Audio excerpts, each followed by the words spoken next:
Naam, sasa mtazamaji, utawala wa Samia Suluhu na CCM umeamua ya kwamba ukipatikana unatuma matusi au jumbe za ukosefu wa heshima kwa tume ya uchunguzi ya matukio ya Oktoba 29 inayoongozwa na jaji mstaafu Jaji Chande, utakamatwa na kufungwa jela. Usiku wa leo ripoti zinasema vijana hawa maarufu mtandaoni wamekamatwa na kikosi cha usalama au jeshi la polisi Tanzania kwa makosa ya kuwatukana viongozi wa tume ya Samia Suluhu ya kuchunguza matukio ya machafuko na mauaji ya Oktoba mwaka uliopita.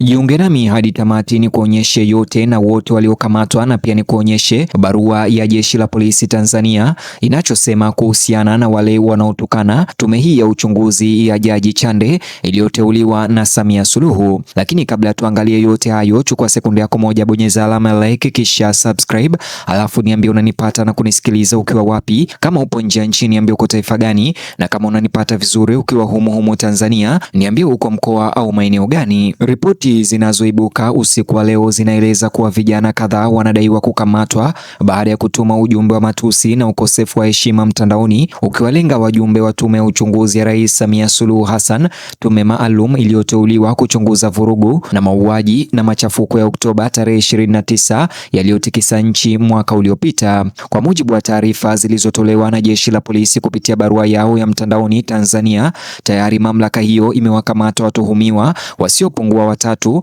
katika mikoa tofauti, huku uchunguzi ukiendelea kuhusu kile ambacho viongozi hao wa usalama walieleza kuwa ni kuratibu matumizi mabaya ya mtandaoni, uchochezi na taarifa potofu na makosa ya mtandao yanayohusiana na tume na wanachama wake. Na mara baada ya taarifa hiyo ya polisi kuibuka mtandaoni, mjadala wa kisiasa ulilipuka kwenye mitandao ya kijamii, kwa sababu kwa baadhi ya Watanzania hili lilionekana kama suala zito la usalama wa taifa linalohusisha matumizi mabaya ya mtandao na mashambulizi dhidi ya taasisi za umma.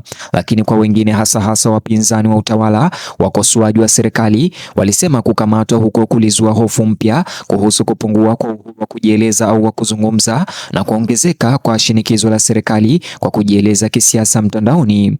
Ndiyo maana hadithi ya usiku wa mataarifa ya usiku wa leo imekuwa kubwa kuliko kukamatwa tu watu hawa watatu.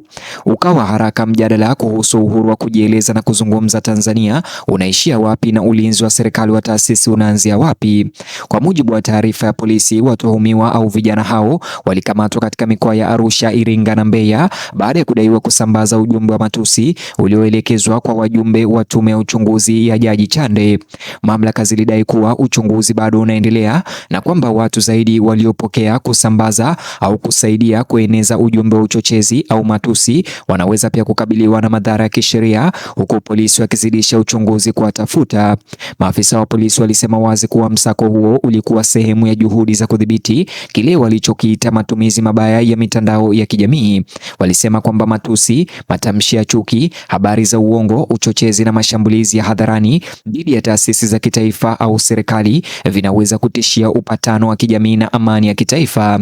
Katika barua hiyo yao kama unayoitazama kwenye skrini yako, aliandika hivi, na kama unavyotazama barua hiyo ilitoka kwa Jamhuri ya Muungano wa Tanzania, nikiwanukuu, aliandika hivi: jeshi la polisi linaendelea kutekeleza majukumu yake kwa ushirikiano mkubwa wa wananchi na wadau wengine na kupata mafanikio katika kubaini, kuzuia na kutanzua uhalifu. Kutokana na ushirikiano huo mkubwa, hali ya usalama wa nchi ni shwari, pamoja na kwamba yapo matukio machache yametokea na yameshughulikiwa kulingana na mazingira na sheria za nchi. Kwa wale wachache ambao wameendelea kutumia mitandao ya kijamii vibaya kwa kufanya utapeli, kutukana, kudhalilisha wengine wakiwepo viongozi mbalimbali katika jamii, jeshi la polisi kwa kushirikiana na wadau wengine limeendelea kuwakamata na tunaendelea kuwachukulia hatua kama sheria ya makosa ya mtandao ya mwaka 2015 ilivyoelekeza. Katika kuchukua hatua hizo, tumefanikiwa kuwakamata watuhumiwa watatu waliotumia mitandao vibaya kwa kutoa matusi kwa wengine, wakiwepo wajumbe wa tume ya uchunguzi wa matukio ya vurugu ya Oktoba 29 mwaka 2025 na baada ya uchaguzi. Watuhumiwa wa makosa ya aina hiyo wamekamatwa walikamatwa katika mkoa wa Arusha, Iringa na Mbeya. Msako wa kuwakamata wengine bado unaendelea, ikiwemo wale ambao waliotumiwa na wahalifu hao jumbe za matusi, kudhalilisha, kashfa, uchonganishi, kupandikiza chuki na upotoshaji, na wao wakaendelea kuzisambaza. Tunaendelea kuwashukuru wananchi ambao wameendelea kutupa taarifa za kutuwezesha kuwakamata na kuendelea kuwasaka wale wanaoendelea kuikiuka sheria ya makosa ya mtandaoni na sheria zingine. Imetolewa na msemaji wa Jeshi la Polisi makao makuu ya polisi Dodoma, Tanzania. Hiyo ni barua ambayo nimeipata sasa hivi mtandaoni kutoka kwa Jeshi la Polisi Tanzania. Mtazamaji, hiyo ndio barua ambayo nimekusomea, ambayo imesambazwa na Jeshi la Polisi kuwachukulia hatua wale wote ambao wanakiuka sheria au kuwatukana viongozi na tume ambayo inafanya uchunguzi wa matukio ya Oktoba 29 mwaka uliopita. Wakati wowote serikali zinapowakamata raia kwa sababu ya hotuba ya mtandaoni inayohusiana na uchunguzi wa kisiasa, shaka ya umma kawaida huongezeka, hasa katika mazingira ya kisiasa yenye mgawanyiko.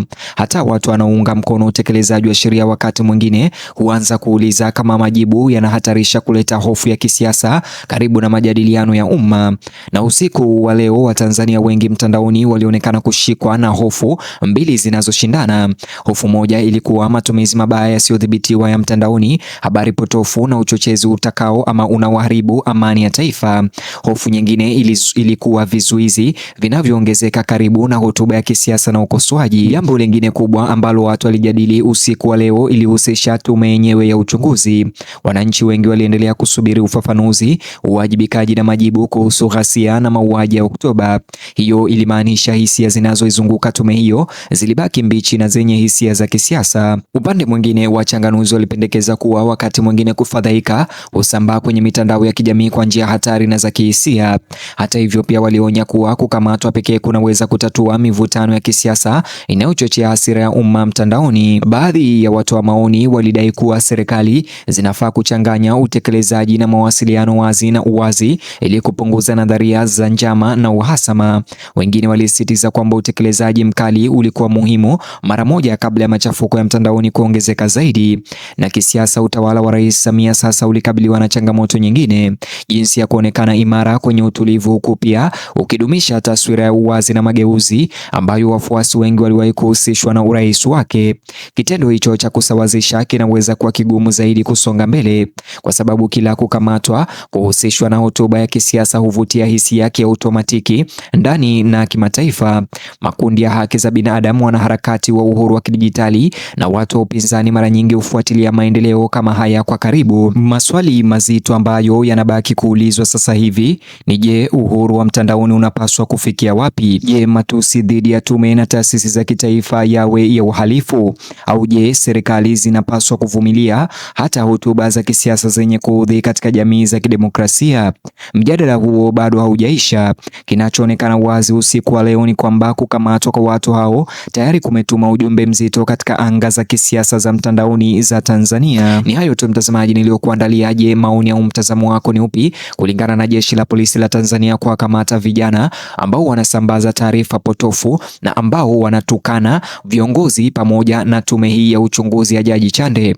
Na kuachia uwanja huo wa comment section mtandaoni unijuze maoni yako. Vile like video hii kisha subscribe, alafu gusa kiboksi hicho kwenye screen yako kwa taarifa zaidi.